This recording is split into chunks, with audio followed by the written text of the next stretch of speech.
एक शांतिपूर्ण भूमि में एक राजा का राज्य था, जहां हर चीज बहुत सुंदर और सामंजस्यपूर्ण थी।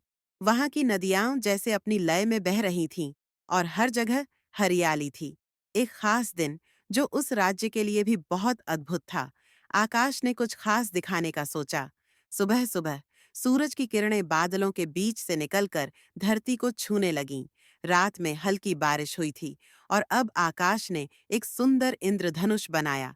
यह इंद्रधनुष पूरे राज्य में फैला हुआ था और उसकी रंग बिरंगी रेखाएं हरे भरे पहाड़ों, ताजे खेतों और शांत नदियों के ऊपर से गुजर रही थीं। राज्य के बीचों बीच एक बड़ी महल खड़ी थी। उसके ऊंचे ऊंचे टावर और शिखर जैसे आकाश को छूने की कोशिश कर रहे थे।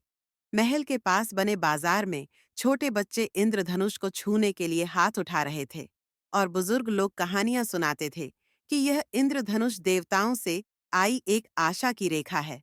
व्यापारी और गांव वाले भी अपने काम में रुककर आकाश की ओर देख रहे थे, हैरान और खुश थे। महल में राजा अलारिक खड़े थे, जो एक दयालु और समझदार शासक थे। वे अपनी खिड़की से बाहर देख रहे थे और हल्की मुस्कान उनके चेहरे पर थी।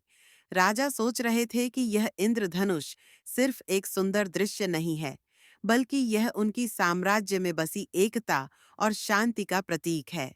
उन्होंने हमेशा अपने राज्य में शांति और प्यार बनाए रखने के लिए बहुत मेहनत की थी।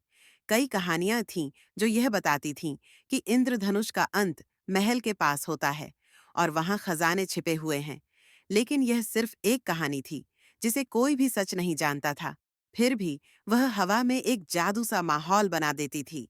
राज्य अपनी सुंदरता और शांति के साथ एक जीवंत चित्र जैसा लगता था और उसकी रंग बिरंगी छायाएं आकाश के नीचे नृत्य कर रही थीं।